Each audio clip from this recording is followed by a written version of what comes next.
Oh, so I've lost 2 subscribers. Well, that's a bit upsetting. But it's fine. It's fine.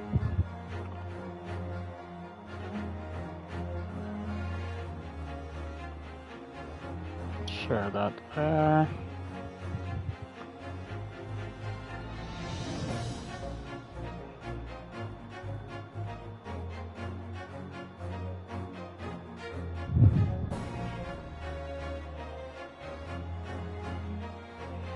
Then share this over here. My ankle is itching. Shut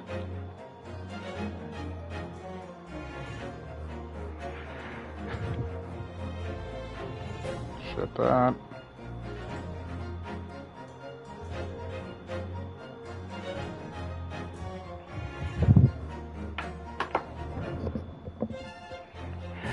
Greetings, fellow children, time and space. Is your host, Shadow, and welcome back to the channel, and welcome back to some more of the Great Ace Attorney Chronicles. Now, before we get into this, let me just go ahead and put it right out on the table.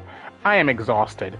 I did not get any sleep last night or the night before, so quite frankly, I wasn't really feeling up to live streaming today, but I didn't live stream yesterday, so I felt like I had to do some content today to make sure that you guys got something today. So what I'm intending to do is I'm going to finish up the rest of the investigation for episode 3 today, and then tomorrow hopefully I'll get enough sleep to fully come back to this and do the rest of episode 3 tomorrow.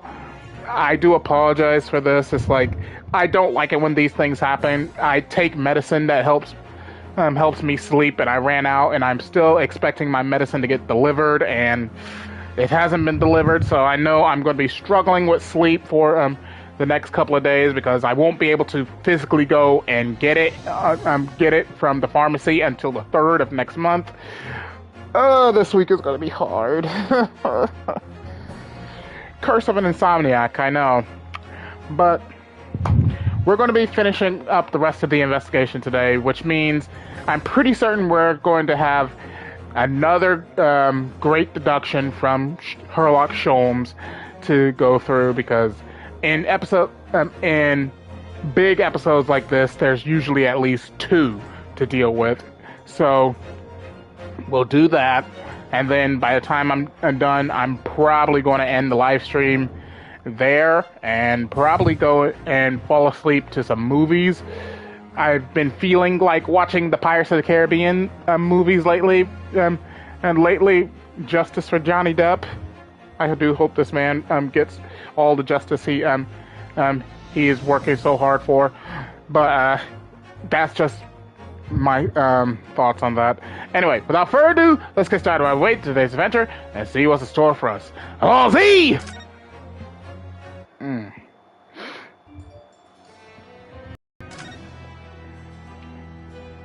Okay. The Resurrecting Convict. I believe I told you a little about the professor yesterday, did I not? He took the lives of 5 victims, everyone being either a member of the aristocracy or royalty. All were attacked by an enormous hunting hound and had their throats ripped from their bodies. Oh gosh, an enormous hound? How awful! After taking the life of his 5th victim, the killer was apprehended. It was a case of unprecedented magnitude in Britain, you understand. Accordingly, the professor was tried in a closed court. No members of the public were permitted. A closed court? So you mean that the professor's identity?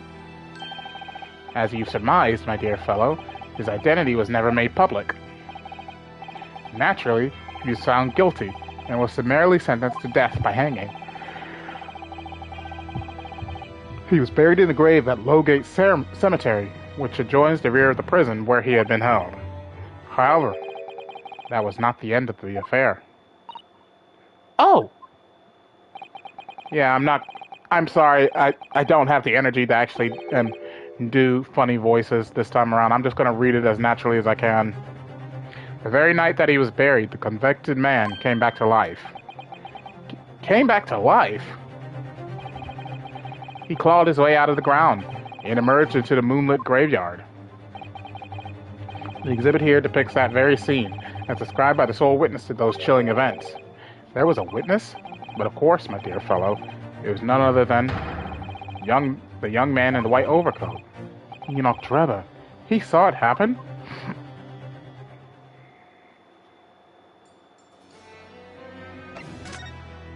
The young witness. So this is a waxwork model of Enoch Drebber. 10 years ago, the convicted professor, having been gibbeted and buried, emerged from his grave in the dead of night. The sole witness to that unimaginable scene was this young man. From appearances, I would say he was about 20 years old. It's so horrifying. Scared out of his wits, the young Drebber ran to a nearby police station to report the incident. And the sheer terror of what he'd seen is said to have turned his hair white overnight. Yes, as shown in the photograph we have of him, his hair is completely white. For the following few days, the story of what he'd seen was on every front page in the capital. The public was frantic for every last detail about the killer who'd come back to life. As you've seen, an exhibition was even created here at Madame Spells. I can quite understand why the man's hair turned white, certainly. But what I don't understand is what Mr. Drebber was doing in the first place, in a lonely graveyard in the middle of the night. Yes, what was he up to?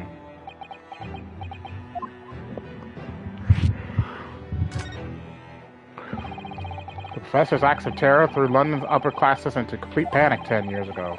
It was a great scandal, one might say, at the very highest levels of society. And since the killer's identity was never made public, rumors abounded.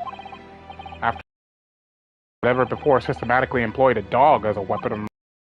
Yes, I can imagine the impact the case must have had. But in time, of course, the rumors abated. So too did talk of the shocking witness account of the convict who came back to life. It was forgotten, dismissed as a dubious ghost story, as a preposterous parlor tale. But why did people stop believing it? Why, simply because there was no resurrection to speak of, as was established in fact. What do you mean by no resurrection? The police investigated the grave in Lowgate Cemetery and published their findings. The convict's body was found to be buried exactly where it had been following the execution. No! But that would mean Mr. Drebber must have lied to the police or the newspapers. That would appear to be the only logical explanation, yes. The young man subsequently vanished from society, and nothing has been heard of him since. It's rather striking, then, that he should resurface now, don't you think? Of course the convicted murderer couldn't really have come back to life. That's not possible.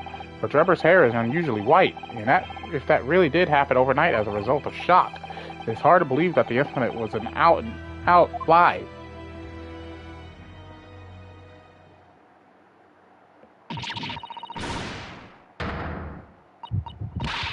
What the bleeding Nora? What have you gone and done? Gina, what are you doing here? I asked Iris, and she said this is where you'd be, so... Gina, not so loud in the museum.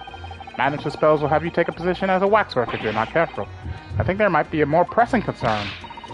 I still had some flash powder left from 6 months ago, so... Alright, Gina, we understand. But please, put down the gun!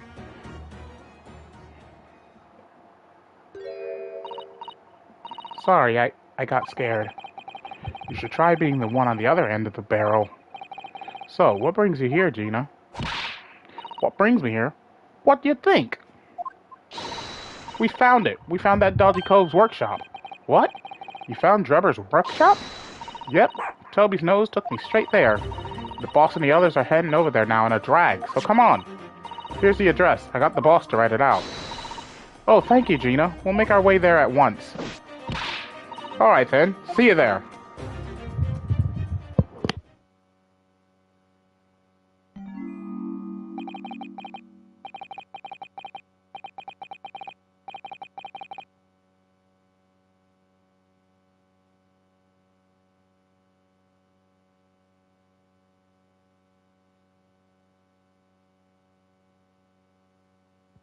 You go. Don't mind me. I'll just stay here, being still. What?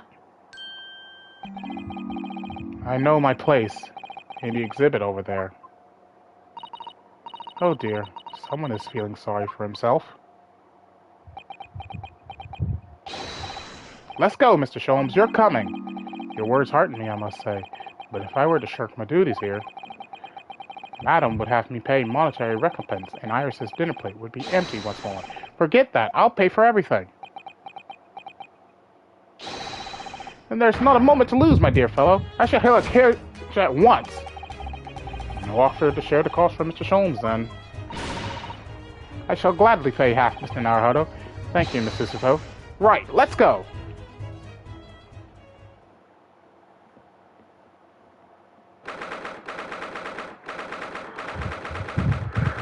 Hmm. 23rd of October, Enoch Drebber's workshop.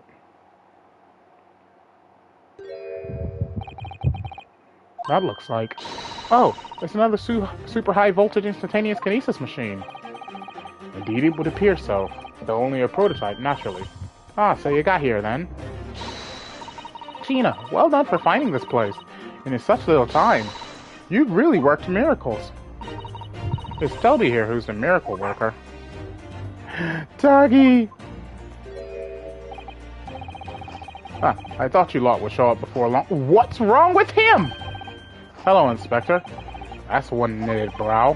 He looks like he's eating a lemon, not a bag of fish and chips.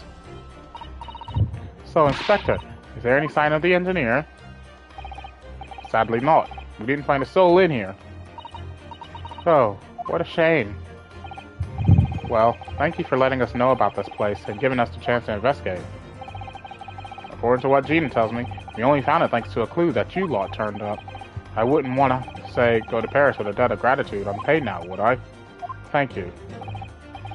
Anyway, if you're hoping to snoop around in here, I'd get cracking. Lord Van Zeeks and the forensic investigation team are on their way here as we speak. Them again. I imagine you've got the picture by now. They don't take too kindly to lawyer types. Right. So then, my dear fellow, let's turn this place upside down whilst we have the chance. And you, Sholmes. Pardon? They take even less kindly to great detectives than they do to lawyers. Very droll, Gregson. Very droll. But you may consider me nothing more than an inconspicuous waxwork model. Right then. Let's see what we can find in here. Alright. First, let's examine the machine itself. I'm sorry, Mr. Naruhodo. That machine is covered by this special dispensation for scientific equipment cap. There would be serious repercussions if you were to examine it, from the Crown and the government.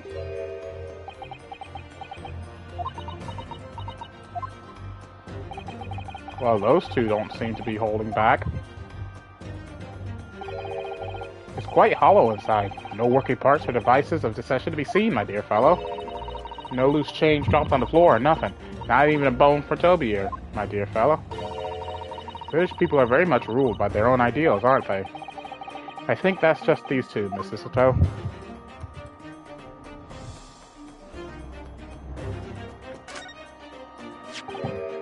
Ah, this appears to be most interesting. Yes, most interesting indeed, wouldn't you say? It's an impressive-looking back massager, that's for sure. I no doubt if you hit your shoulders a few times with that, your aches and pains would soon go away. It's a Royal Society Trophy for Excellence in Science. A young scientist could wish for no higher honor. Ah. Would you like a massage? No, I'm fine, thank you. I had no idea it was such a grand thing. I think it's becoming increasingly clear that there's much more to this Mr. Enoch Drubber than conjuring tricks. I couldn't agree more, my dear madam. And how about you, Mr. Naruhodo? Wouldn't you like to take it with you? For your tired shoulders, of course. He's not going to let that go, is he? It's curious, though, isn't it? You would expect such an important trophy to be proudly on display somewhere, not haphazardly cast aside. English gentlemen can be quite a mystery at times.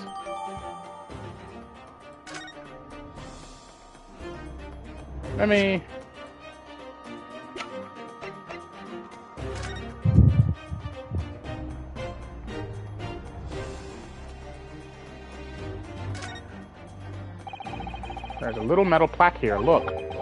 Fostering burgeoning talent for the future of scientific discovery. It seems rather ironic, doesn't it? But clearly Mr. Drubber really was a very talented scientist.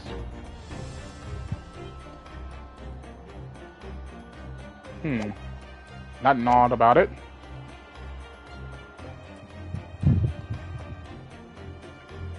Ooh, crossbow arrows. This is a European-style quiver of arrows with steel bolts inside. Oh, do you suppose? Crossbow bolts, these. And just the right size for the bow you lot turned up at the exhibition grounds. In other words, yep, that's more evidence to support your theory. It all goes to show that Drubber was the one pulling the strings behind the scenes of the whole scam.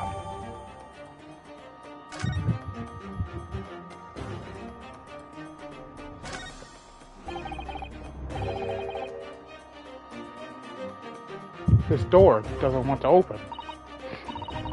Yeah, looks like it's got a pretty hefty lock on it. There's a specialist locksmith on his way over from the yard, so hands off till he gets here. With permission, Inspector. I can have that lock open in less than a minute.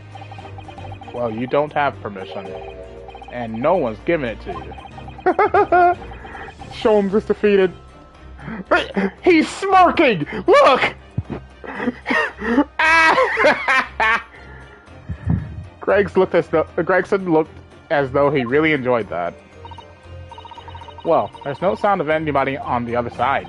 No, Drubber must have fled at the first sign of danger. Huh? Oh, is something wrong, Miss Susato? Well, I thought I heard a noise from the far side of that door. Well, Gina, did you hear it too? Yeah, I heard it and all. What do you reckon, Toby? Doggy! Right, mind the grease. Whoever's in there, open up! This is Scotland Yard!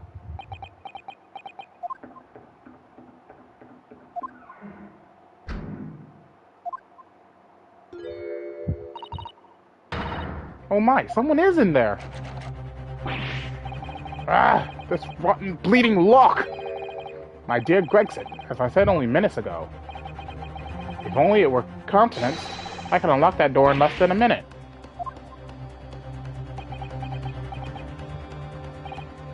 Fine, I'll take the rap for it. Let's get us through that blasted door! There, you may enter at will. You confuse minutes with seconds, I think. Time is of the essence, I feel. What are we waiting for? Not to forward, I suppose. This is an emergency. There's a strong possibility that beyond that door is the engineer you all seek. Be prepared for action, my dear fellow. Yes!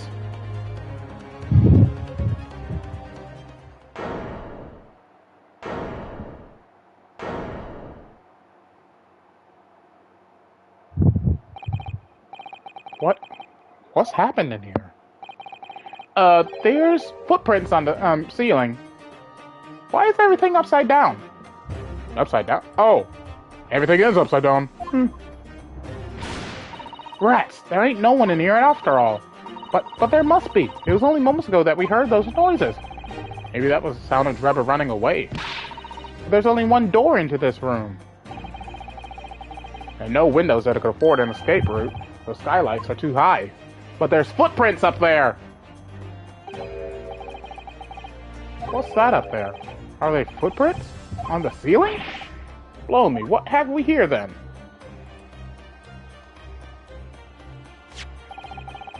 Looks like someone was trying to burn something in a hurry. Oh, that looks like a set of blueprints. To what? To that Professor Hairbrain's bombing machine, is it? Blimey, if we had these, there'd have been no need to muck about trying to investigate all that scrap metal. There's something of great interest here, too. This rope was lying on the floor at the foot of that pillar. A rope? What's significant about that? Never mind. You see, but you do not observe, Mr. Naruto. You must investigate the entire room thoroughly before the forensic investigation team arrive too.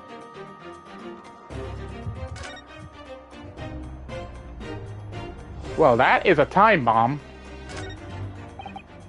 Mr. Sholmes, have you found something? Ah, Mr. Naruto. Yes, in point of fact, something rather fascinating. What do you make of this? Let's see. I've never seen anything like it before. It looks like a bundle of thick cigars wrapped up in a large watch to me, but... Miss Susato, what's the matter? That's a... Surely that's a time bomb, isn't it? What? Did you say a time bomb? Sorry, but what is a time bomb exactly? Eh?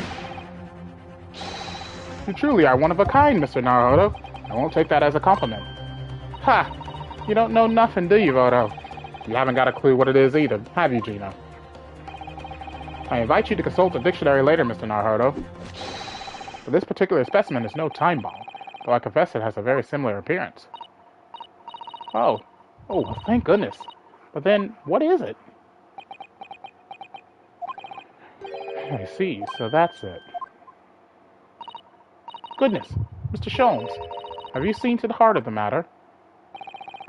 There are times when I consider my lot most unfair, for I'm fated never to know how it feels to flounder as you do when a puzzle presents itself. But I have learnt to accept the hardships that come with being a great detective, Miss Susato. Here we go. I feel a great deduction coming. Once again, I could draw two conclusions from the scene we see before us. The first is that the inverted nature of the furniture in this room is the work of Drebber himself. Oh, but how could you... And the second conclusion is that the small device on the floor there is, without question, completely genuine. Please, Mr. Sholmes, you must explain everything. It would be a pleasure. After all, it is a great detective's civic duty to teach Scotland Yard the finer points of the trade.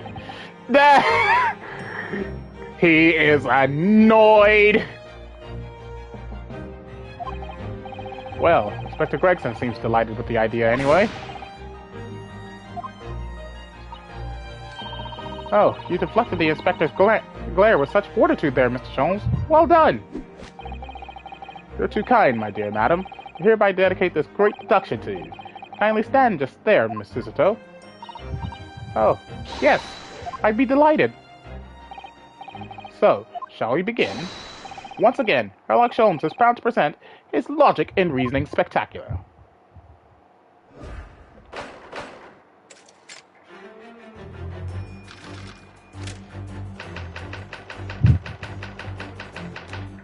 Flipped furniture. It's plain to see that this room is in complete disarray. The bed, the table and chairs, the lamp, everything is upside down. Almost as if every item in the room had until recently been happily positioned on the ceiling, before falling straight down onto the floor. Every item in the room was on the ceiling. Are you suggesting that? Indeed. That's a safe code right there. Indeed, the key here is gravity. It would appear that technology has at last succeeded in freeing us from the great pull of the Earth. But the gravity in this room was reversed, and then suddenly restored to normality. Goodness! The invented furniture clearly reveals the truth about the part gravity played in this whole business. I quite understand your skepticism, Miss Susto. I too was incredulous at first. However, my conviction in my analysis was cemented when I observed this.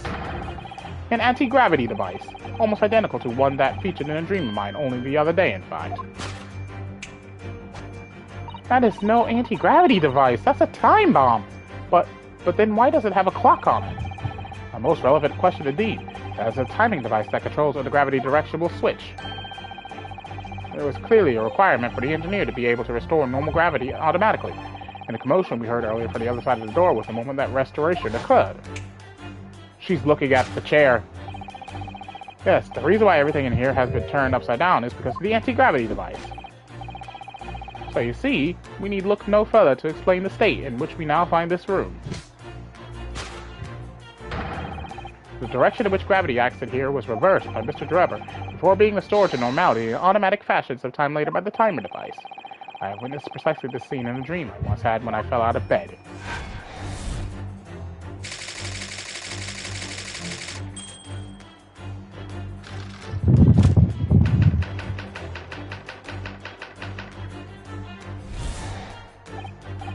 Now, let us consider the next conundrum. What was our engineer friend's aim? Indubitably, the greatest clue we have to explain his actions is above our heads.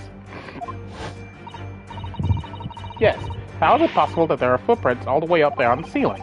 A question whose answer will lead us neatly to the truth, my dear madam. The reason there are footprints on the ceiling is because of the nearby skylight.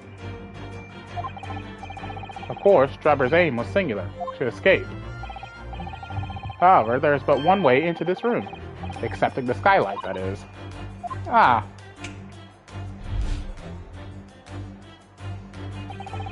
By inverting the gravity in here, Drebber was able to fall conveniently to the ceiling, and make his escape via the otherwise inaccessible skylight, leaving those footprints behind on the way. But the ceiling in here is very high, Mr. Sholmes. If the gravity reversal was sudden, wouldn't Mr. Drebber have fallen up to the ceiling rather violently? Falling up is both scientifically and philosophically a rather interesting concept, I feel. But the man was cornered with nowhere to run, so escape through the skylight was his only option. You may recall that I found this in a room earlier, which I believe offers a solution. Oh, a rope. To reach the intended destination, what better tool than this rope? By anchoring one end to the wall, the man was able to lower himself safely to the ceiling, which explains how Drebber was able to escape this room before our arrival. Sholmes, you are so far off base! He reversed the pull of gravity and fled via the skylight. And personally, I should very much like to reverse the pull of gravity again now, just for fun.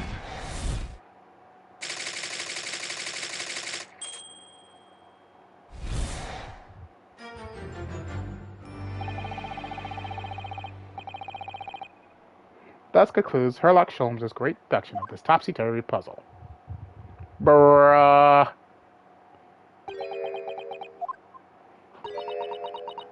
Yeah, no one's buying it. Oh, Sholmes. She's completely spellbound. Mr. Sholmes, there's just one thing that troubles me. I would expect nothing less. You're destined to be troubled by just one thing for the rest of your life. The thing is such a thing actually possible? An anti-gravity device, I mean.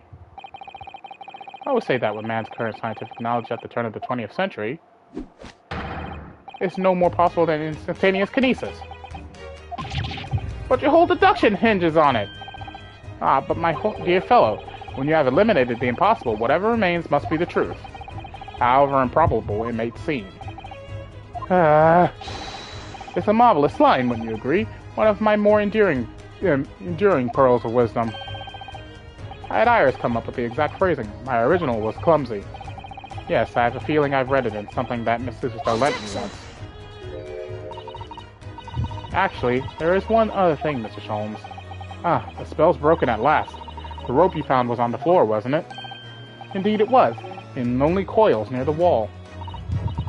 But If Mr. Drebber had used it to escape in the way you described, wouldn't it, as evidence of such, you need only look at the mystery you faced in this room, now skillfully unraveled.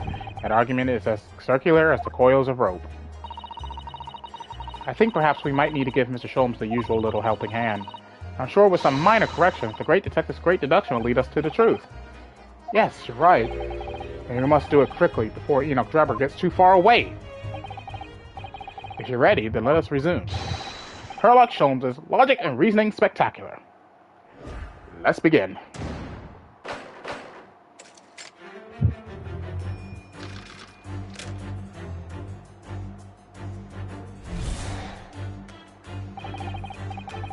Yeah, I'm rereading this because it's like this one was a big one.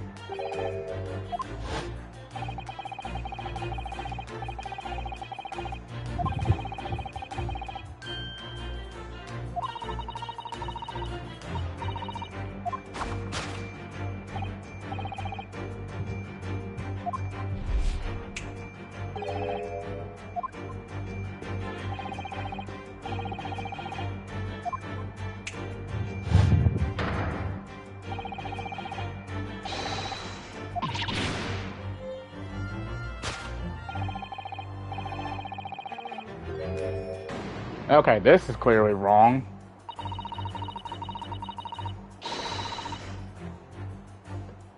I think gravity could have been reversed in this very room. I found the whole idea utterly enthralling. Only Mr. Sholmes could conceive of such an explanation, but the man himself admitted it was a scientific impossibility, so... Yes, you're quite right. We must completely discount the idea at once. Ooh, that's unusually merciless of you, Miss Susato. When you have eliminated the impossible, whatever remains must be the truth. The great detective himself said so, didn't he? While refusing to part with his dreams of anti-gravity devices. Yes, I suppose so. Well, let's see if examining this topsy-turvy scene a little more closely reveals some proof that shows exactly what the gravity in this room was or wasn't doing.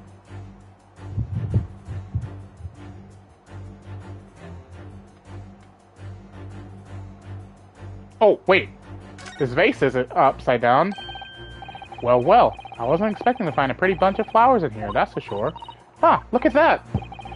I know, that slender little vase looks like it's about to topple at any moment, but the flowers are thriving. Somehow it makes you think of the fragility of life, wouldn't you say? To be honest, Mr. Naruhodo, something else about it made a rather deeper impression on me. Take that!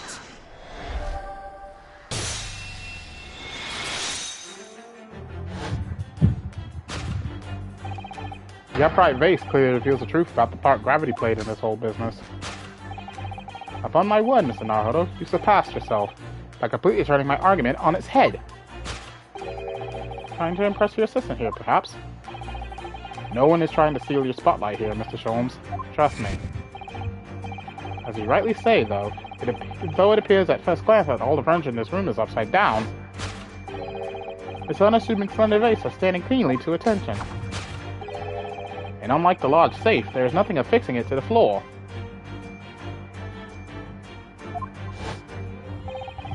And it's the exception that breaks the rule. In short, much as it pains me, the gravity in this room was never inverted at all! My deepest sympathies for your loss. Oh, poor Mr. Sholmes.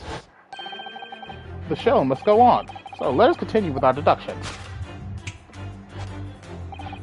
Now that we know this contrivance is not in fact an anti-gravity device, there remains but one other possibility. You don't say. Someone deliberately turned over every piece of furniture in here. Which might sound obvious, but leaves one mystery very much unsolved. Namely, why would anyone choose to do that? Quite, and naturally there is an explanation. Yes, the reason why everything in here has been turned upside down is because of the anti-gravity device. But it's not an anti-gravity device. He's absolutely determined that this device must have something to do with it, isn't he? I'm afraid the lure of an exciting scientific explanation is too strong. Well, there's no doubt that somebody did this. Somebody turned all this furniture over, so whoever it was must have had a reason. I'm afraid nothing comes to mind at all, though. Well, let's look around and see if the answer presents itself.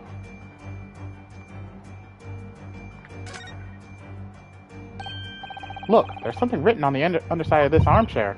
Oh yes, safe. 432582.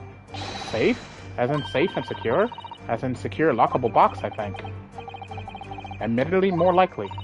Well, there is a large safe bolted to the floor on the other side of the room, so... Yes. So you mean this number would let us open it? I wonder why it's written here, though.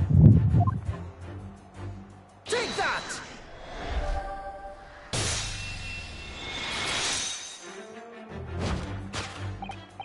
Yes, the reason why everything in here has been turned upside down is because of the safe combination. Precisely. I believe, Mr. Naruhodo, that you had a very similar experience once, did you not? Yes, last year, when I bought a lottery ticket and noted the ticket number down on the inside cover of a book, just in case. That's it, for people are forgetful souls at heart, and always make a written note of important information. Just keeping the ticket itself safe would be more sensible, I think. And what, pray, happened next, Mr. Naruhodo? When the day of the draw came round, I'd forgotten which book I'd written the number in, and had to turn my room upside down to find it. That's it, for people are forgetful souls at heart, and always forget where they've noted things down. Not if you always note things in the same place. Actually won the second prize, you know. But I couldn't remember which magazine I slipped the ticket into, so I had to turn my... Thank you, Mr. Naruhodo, but I believe I've proved my point now. Which is that a very similar scenario is clearly unfolded in this room. Finding himself requiring access to the safe, the occupant of this room needed a combination code. He remembered that he'd written it on the underside of a piece of furniture, but forgot which one, leading to the state in which we now find the room. Yes, Mr. Drebber overturned all the furniture in here, in a desperate hurry to locate the combination code that would unlock the safe.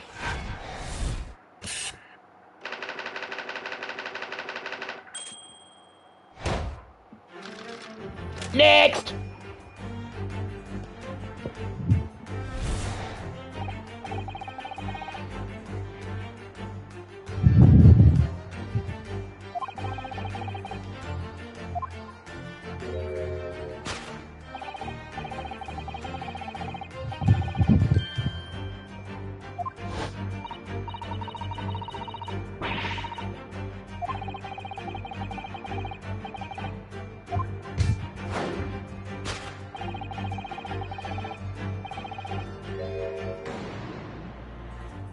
Alright.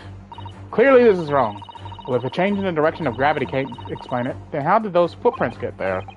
Yes, I feel as though that particular mystery has just become even harder to solve. I can't think of any other way to explain it at all. Ooh, life was so much simpler in those halcyon days when gravity could be reversed. It was minutes ago, and those halcyon days never existed in the first place. Well, I suppose we must simply put our faith in Mr. Sholmes and observe the area in more detail. Putting our faith in Mr. Sholmes is what gets us into these situations in the first place. What the...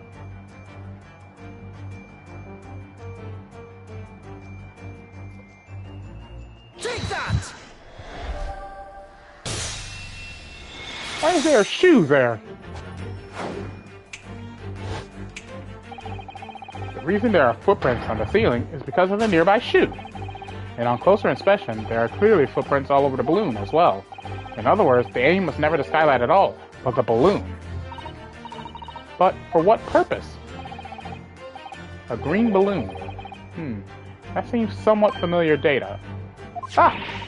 Here's a piece of green balloon's envelope that Mr. Naruhodo and Iris found at the scene. And inside the green balloon that Master Gotz claims he saw above the stage where the incident occurred was the second birdcage, the crux of the whole instantaneous kinesis deception.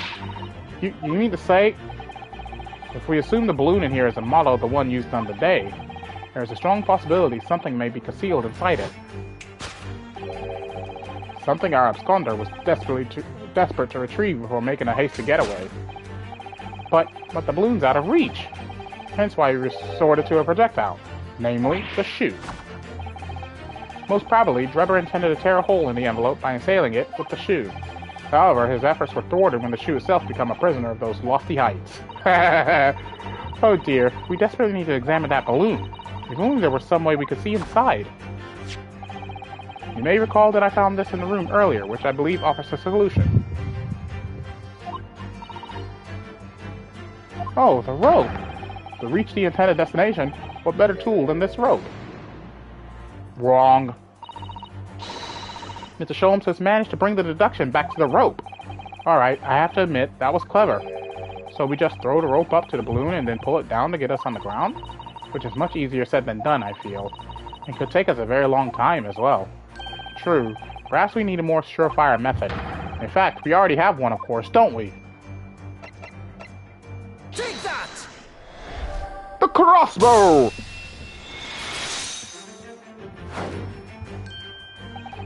To reach the intended destination, what better tool than this crossbow?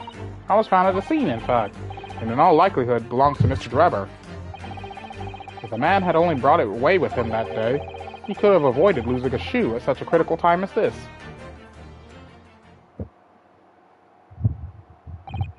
So, shall we? Your curiosity is deeply stirred, no doubt, my dear fellows. What is it that Enoch Drebber has hidden inside that balloon?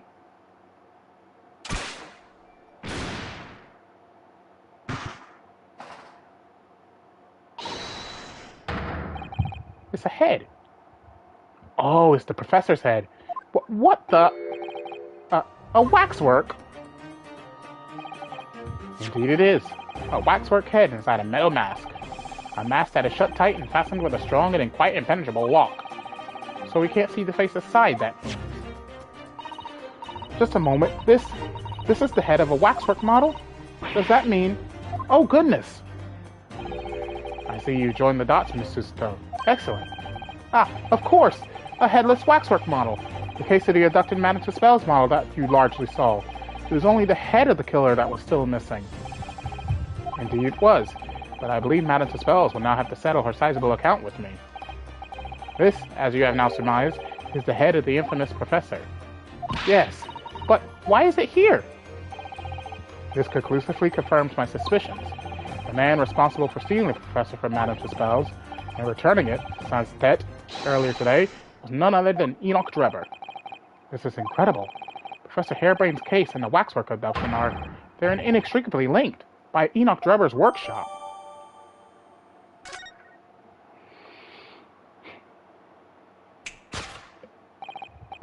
Well, it appears our logical pleasure cruise has come to an end, my dear fellows. All that remains is, yes, to speak with the architect of this adventure. The architect? You mean Mr. Drebber? As it seems quite impossible that he escaped via one of the skylights. Obviously, the man must still be here in this room. What? And his location should be abundantly clear. If you simply reflect on the journey we've made together during this production. Enoch Drebber is right here, somewhere in this room? So, Mr. Naruhodo, will you do the honors? Yes, of course. Mr. Drebber's hiding place must be the... Easy! The safe! Look at all that mess in front of the safe. Yes, plans and accounting ledgers, almost as if somebody was in a hurry to empty the contents of the safe, in fact. Take that!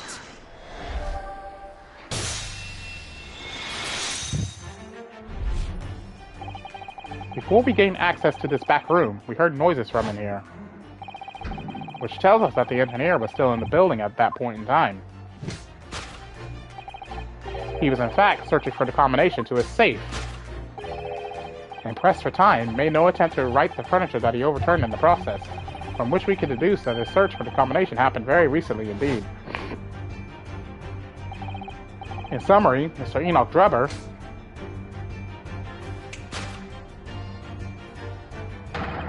is at this very moment inside the safe. Thus concludes Sherlock Holmes' great deduction of this topsy-turvy puzzle.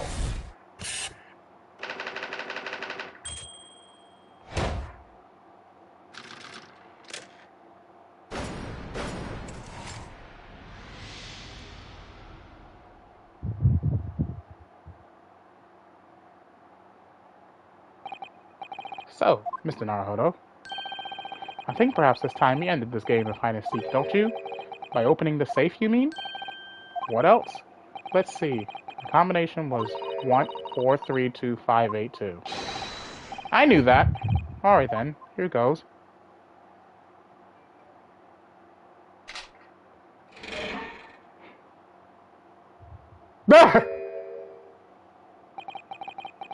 You found me.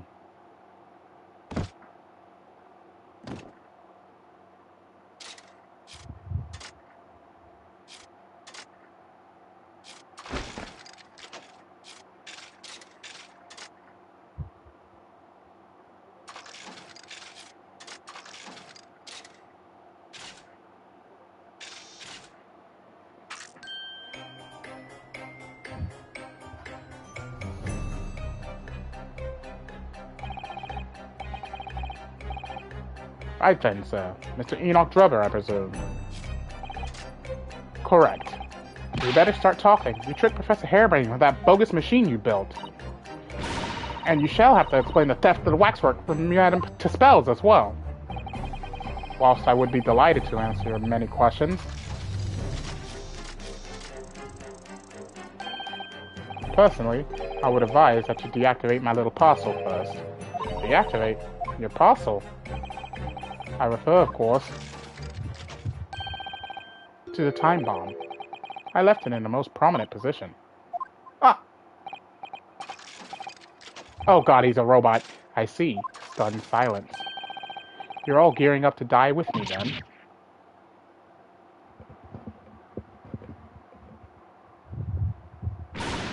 Mr. Sholmes, with only 7 seconds to spare. I was too close for comfort. I got one foot in the grave already. Are you trying to help us get a killer or get us killed? Mr. Sholmes' deductions can be completely life-altering, can't they?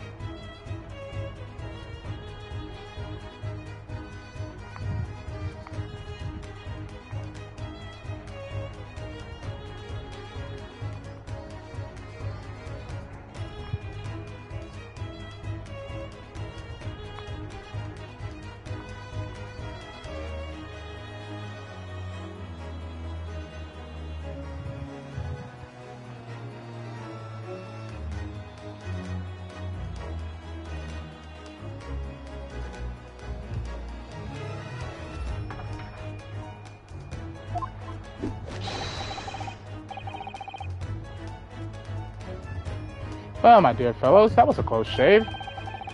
The resemblance to an anti-gravity device is really quite startling, I must say. Anti-gravity devices don't exist!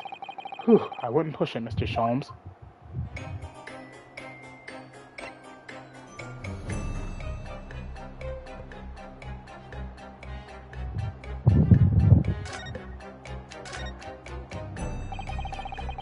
What on earth happened in here?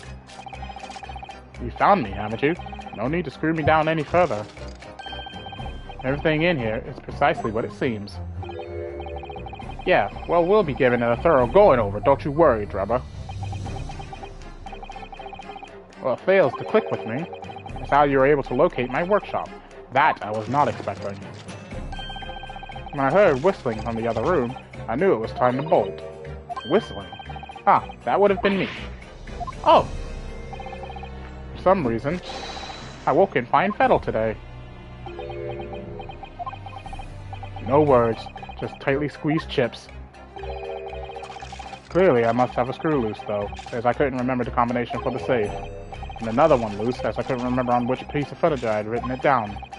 I also found a rope over by the wall. Yes, I had hoped to exit through the skylight, but sadly the rope was too short. So I then set about searching for the combination code to open the safe. And burning the incriminating blueprints, don't forget. Regrettably, though, he failed to retrieve the head from the balloon among the rafters. And after that, you hid yourself inside the safe, having first set this parcel ticking. Well, I had no intention of being nailed by the police. Got a death wish, have you? Hiding right here beside a ticking time bomb. Please, why do you suppose I chose to hide inside the safe? It's no ordinary safe, it's specially designed. A dynamite explosion wouldn't leave a scratch on it. So in fact, the safe was the only safe place. Precisely. But once you climbed inside, you wouldn't have been able to get out again. I invite you to look more closely. The safe is fitted with a handle on the inside to allow the door to be locked from within. Ah, so it is. I'd always intended to blow this place to smithers in any case. I just wasn't expecting uninvited guests to come along and screw up my plans. Do you mean to say you were planning to blow us all up? No, that was unforeseen. What do you mean?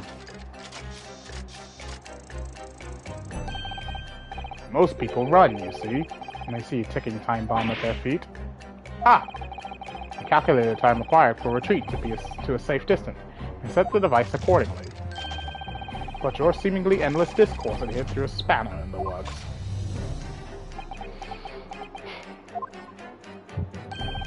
Is something wrong, Gregson?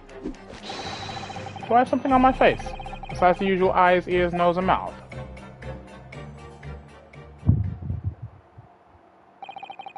I think we have a fairly good idea of what's been going on here now. But what about the two incidents you've evidently been involved in recently? Professor Harebrain's instantaneous kinesis experiment at the Great Exhibition, and the waxwork model you stole, which this head belongs to. That's no ordinary head, you know. That's the head of the professor. Clad in a mask with a lock so strong, I'm unable to open it safely to reveal the killer's identity. I've been considering carrying it around as protection. After all, that's enough! What's going on in here, Gregson? I'm sure you're aware that I have sole jurisdiction to investigate here. Yes, well... About the Seed again. The forensic investigation team are here. And you know full well this engineer is a key witness. Why are you allowing this lawyer access to him?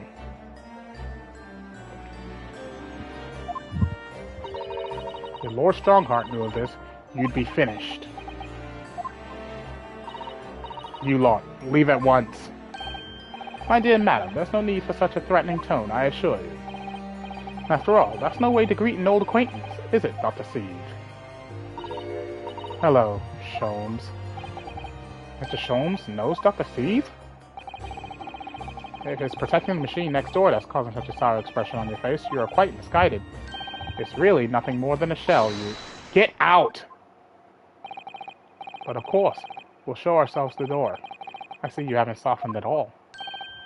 Mr. Naruhodo, yes, it would appear that a delightfully entertaining investigations have run their course for today. But Mr. Sholmes! Let us leave this place in the doctor's capable hands. I said get out! Now! All of you! Your presence here is not required either, Gregson. Understood.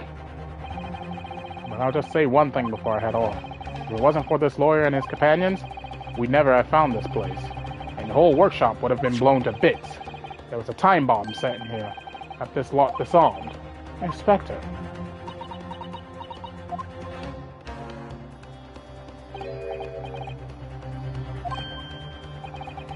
Something giving you a chuckle, has it, Drebber?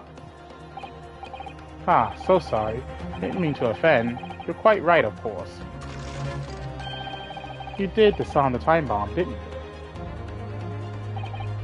Yes, you did disarm that one. That one? Eh? What are you... That one? You mean...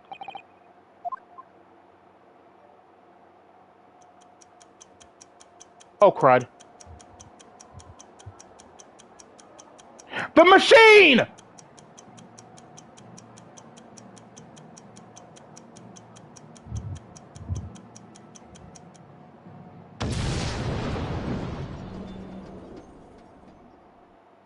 Well, that's gonna throw a monkey wrench into things.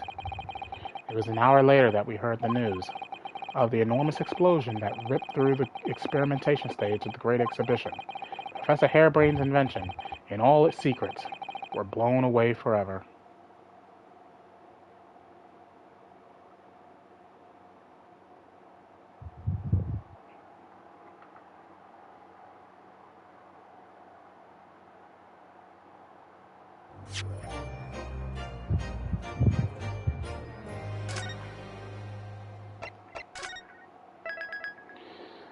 All right.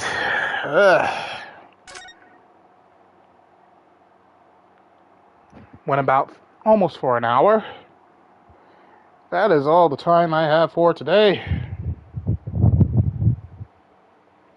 So, thank y'all for watching. If you enjoyed the live stream, please leave a like. Don't forget to subscribe. Don't forget to check out Mother Noise DeviantArt page by clicking the link in the description below. Help her achieve your dream, be Magaka, be Christopher 2. You won't be disappointed. And of course, forget to click that little bell button, of course, you'll be notified whenever I upload a video or a live stream to my channel. And most importantly, if you see other Let's Plays I've done, you can do so by checking out my playlist section. All my videos are there archived for your viewing entertainment, so you can watch Let's Plays like God of War, Batman Arkham Knight, Sword Art Online Fatal Bullet, and many, many more. Thank y'all for watching. As always, hosting my shadow, saying along Z, and I'll see you for the next adventure. Goodbye, everyone.